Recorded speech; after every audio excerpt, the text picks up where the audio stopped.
Ushbu masalani ko'rib chiqamiz bugun. Shu masalada shunday keltirilganki, mana shu siz ko'rib turgan kulrang joylardagi qiymatlarimiz, demak, bular qirg'oqlar, mana bular demak qirg'oqlar. Bu oq joyda kemalar yurishi mumkin. Endi xo'sh, endi kemamizga mana bizda buyruq berilgan. Xuddi robot masalasiga o'xshagan. Mana shu buyruqlar bajarilgandan keyin va bu buyruq tamom bo'lgandan keyin kema urilmasdan to'xtasa, demak bizga o'shanaqa joylar kerak. Shunaqa holatlar nechtaligini topishimiz kerak. Demak, endi bizda shart turibdi. Sal yaqinroq qilamiz. Agar yuqori bo'sh bo'lsa, yuqoriga yuraveradi. Tasavvur qilaylik, misol uchun mana bu yerda biz kemamiz turgan bo'lsa, u shart bo'yicha yuqori bo'shmi desa yuqoriga, yuqori bo'shmi desa yuqoriga yurib boradi. Va shu yergacha kelgandan keyin yuqori endi yopiq. Endi u buyruq tugaydi. Keyin ikkinchi buyruq o'tadi. Chap bo'shmi deydi. Qarasa chap bo'sh, chap bo'sh bo'lsa chapga, chap bo'sh bo'lsa chapga keladi. Endi chap ham tugadi. Demak, bu buyruq ham tugadi. Endi mana bu ikkita buyruq, bu buyruq faqat bir martagina bajaradi. Yuqoriga, o'ngga. Demak, shu joyda yuqoriga yurmoqchi bo'lsa, demak bizga qirg'oq qurilib ketadi va kemamiz halokatga uchraydi. Demak, bu joy ham bizga mumkin emas deymiz. Xuddi shunday joylarda qaysi birida shu buyruqlar bajarilib bo'lgandan keyin qirg'oq qurilmasdan o'z holida qoladi. Kema shuni topishimiz kerak. Xo'sh, buning uchun kataklar soni ko'p o'xshagani bilan juda topish oson. O'zi asli topadigan joyimiz mana chap bo'shmi degan paytda xuddi robotga o'xshab chapni yopiq taraflarni ko'rishimiz kerak. Qayerlarda chapi yopiq? Misol uchun mana bu ustunda chapi yopiq, mana bu yerda chapi yopiq, mana bu yerda chapi yopiq, va o'sha chapi yopiq joylarda to'xtab qolsa agar, keyin oxirida mana yuqoriga va o'ngani bajaradi-da. Shu yerda to'xtab qolsa, misol uchun yuqoriga o'ngga deydi, demak urilmaydi. Faqat lekin bitta yomon tarafi bor, bu yerga kela olmaydi-da, chunki birinchi buyruq uni yuqoriga olib chiqib ketib qoladi. Shuning uchun buni qiyin emas. Misol uchun mana boshidan boshlaylik. Mana bu katakni ko'raylik. Xo'p, yuqori bo'shmi desa, ha, yuqori bo'sh deb tepagacha keladi. Keyin esa ikkinchi buyruqqa o'tadi. Chap bo'shmi? Yo'q. Ana u ikkalasi tugagandan keyin yuqori o'ng, yuqoriga yuraman desa uriladi. Ana endi bu katakda bo'lmagandan keyin shu qatordagi hamma katakda bo'lmaydi. Chunki qaysidan boshlasa ham bari yuqoriga sho'ra kelib qo'yadi. Demak, bu kataklarda birortasi bizga to'g'ri kelmas ekan. Endi bu katak qanday bo'ladi? Yuqoriga bo'shmi yuqoriga keladi, chap bo'shmi chapga keladi va yuqoriga o'ngga yurmoqchi bo'lsa iloji yo'q. Demak, biz nimani qidiramiz? Bizda to'xtagan paytda kamida ikkita katak oq bo'lish kerak. Mana bu kataklarda to'xtab qolsa oq joy yo'q. Demak, undan ma'lum bo'ladiki, mana bu kataklarda mumkin emas. Endi yuqori katakka e'tibor qilsak, birorta yuqori katakimiz bo'sh emas, u buyruq bajarilmay hammasi chapga keladi. Bu nimani anglatadi? Mana yuqori katakdagi birorta ko'chadan yurib bo'lmaydi.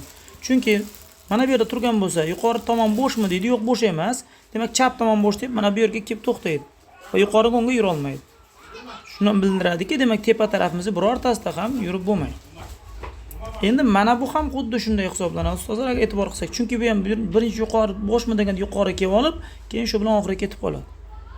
Mana bu katak ham xuddi shunday. Yuqori bo'shmi yuqoriga kelib, keyin oxiriga ketadi-da, demak bo'lmaydi. Demak, e'tibor qilgan bo'lsak, bu ikkita katak bo'lmaydi degan bo'lsak, mana deylik, shularni x qilib tashlaylik. Mana bular ham xuddi shunga kiradi. Chunki hammasi yuqoriga chiqib ketadi-da bular. Yuqoriga chiqib kelib qolsa bo'lmaydi. Chunki chapga yurib kelib, mana shu joyga kelib qoladi-da, bizga bo'lmaydi. Demak, bu kataklar mumkin emas. Yuqoriga chiqib ketadigan kataklarimiz mana shu umuman hech qaysi bizga to'g'ri kelmaydi. Mana bular yuqoriga chiqib ketib qoladi va xo'sh, endi mana bu buyruqni mana bu yerda ko'raylik. Mana bu yerda ko'raylik misol uchun. Yuqori bo'shmi desa, ha, yuqori bo'sh desa yuqorigacha keladi. Chap bo'shmi desa chapgacha keladi-da, shu bilan yuqori o'ngda bajara olmay qoladi. Ana endi demak, bu katakda bo'lmadi degani barcha mana bu katakda ham, bu katakda ham, bu katakda bo'lmaydi. Chunki hammasi yuqoriga boradi va chapga mana bu katakka keladi hammasi. Demak, ular mumkin emas. Bu kataklarda birortasi bizga to'g'ri kelmaydi. Bular bizga emas. Orada bitta mana bu katak qoldi, buni ko'ramiz. Yuqori bo'shmi deydi? Yo'q, yuqori bo'sh emas. Yuqori bo'sh bo'lmagandan keyin chapga yurib keladi va buyruq tugaydi yuqoriga o'ngga mana. Mana bu mumkin bo'ldi bizda. Hozircha mana shu yerda mana birinchi buyrug'imiz bu kataklarda lekin bo'lmagan. Endi mana bu katakni ko'ramiz. Yuqoriga keladi.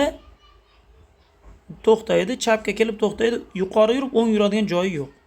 Demak, bu katak bo'lmaydi. Bu katakni o'z-o'zidan bilib bo'lmaydi. Yuqoriga borgandan keyin chapga to'xtab qolsa, yuqoriga chiqib bo'lmaydi. Demak, bu kataklar ham mumkin emas. Endi mana bu katak ham xuddi shunday, hammasi yuqoriga borib, shu yerda to'xtab qoladi. Demak, bu kataklar ham mumkin emas. Bu kataklar ham mana bu katak hech qaysi bo'lmaydi, xuddi tepadagidek bo'ladi. Chunki mana bu yerda tursa ham yuqori bo'shmisi yo'q desa chapga keladi. Bu ham chapga, hammasi chapga keladi-da, bu kataklar ham mumkin emas. O'zi mana yuqorilar ham mumkin emas edi, x yozib qo'yaylik. Mayli, to'g'ri chizgandan ko'ra bular mumkin emas. Ana endi bitta mana katakni ko'rsak, shu katak bunga ham o'tadi. Nega? Chunki bu yuqoriga chiqib keladimi? Chapga keladi. Demak, shu bilan iloji yo'q. Bular mumkin emas. Xuddi yonidagi qo'shni kataklar ham xuddi mumkin emas. Endi mana bu katakni e'tibor qilamiz. Bu katak yuqori bo'shmasa yuqoriga keladi, tugaydi, chap bo'shmasa chapga kelib to'xtaydi. Shu bilan yuqori o'ng. Mana, demak, o'chirib tursam mana yuqoriga keldi, bu buyruq tugadi, chapga keldi, bu buyruq tugadi, yuqori o'ng. Demak, mumkin ekan. Bu joyda mumkin bo'ldimi? Tepaga urilgani uchun. Bu joyda mumkin bo'ldimi? Demak, hammasida mumkin bo'ladi. 2-chi, 3-chi, 4-chi, 5-chi qiymatlari hammasi mumkin bo'ladi. Va bizda 5 degan javobimiz to'g'ri bo'ladi. E'tibor qilgan bo'lsak, topish uchun nimani topdik? Yuqorisi yopiq va chap tomonga kelganimizdan keyin chap tomonimizdan bitta o'ng tomonda katak bo'lishini topdik. Mana shu holatlar bizga kerak ekan. Bu masala shuni eslatadi.